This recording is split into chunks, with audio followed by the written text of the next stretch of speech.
we really should get a plane. I was like, whoa, that's a possibility. We're actually on our second plane.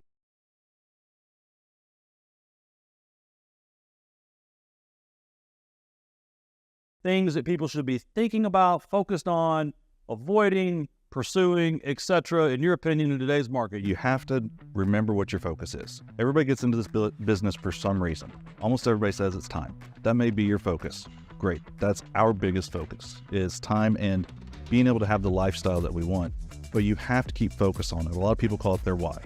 We like to call it your focus. Keep that in front of you. If you let that get off to the side and you're not paying attention to it, you're going to stray off track and you're going to end up doing something that you wouldn't want to be doing. So after that, you have to be profitable. How do you become profitable? You have to do things that are repeatable. Think about these chains, all these large operations. It's a repeatable process that they will have other people do. Have to be repeatable, get a process, and be consistent. Past that, have fun. Have fun, do what you're doing, and keep moving forward. I think I saw on Facebook recently that you own a time machine. Yes. It is. Yes, we do. Isn't that how you referred to it in the post? So one of the ways that you've been, I've been watching you guys for the last couple of years, you've been buying your time back is by being a pilot.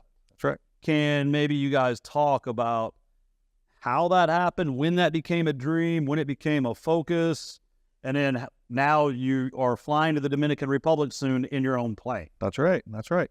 Yeah, and I'm going to back up a little bit more. When we first got into full-time investing, we needed time for our kids. Our kids had a lot of medical issues going on, so there was a lot of time that had to be spent on doctor's appointments or going up to New York for doctor's appointments. And we had to go from Oklahoma City to New York at one point every 2 weeks. Mm-hmm.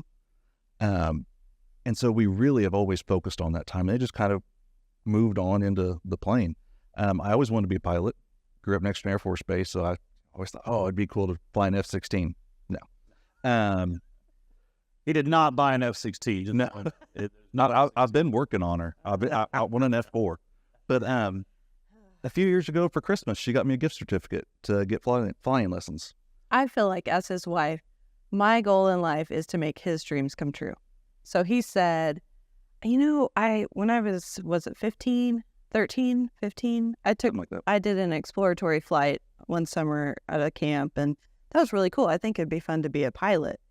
I was like, so I have a really good friend that's a pilot, so I called her and was like, how does this happen? So she got me in touch with the flight school, and I got him a gift certificate to get his license. So that's what he got for Christmas. And just went from there and loved it. And then she threw out one time that, we really should get a plane. I was like, whoa, that's a possibility.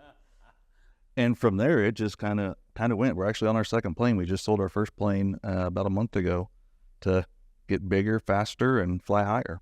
So is it a good investment? Plane. It is for me. It is because of the time we get back from it. Right. We have a cabin in Colorado we go to quite a bit, but if we drive, it's a 12, 13-hour drive. If we fly, 2.5 to 3 hours. So it doesn't save you money. Like if we flew commercial, it would be cheaper. Oh, yeah. But there are things we can do that we couldn't do commercial. Like one summer, our daughter was dancing in Milwaukee for the summer, and we had to pick her up on Saturday. He had surprised me with tickets to a Broadway show in New York on Sunday. So we had to go and then fuel was on Monday. So we had to go from Milwaukee home to New York to Nashville. And we did it all in 2 days. It was fun.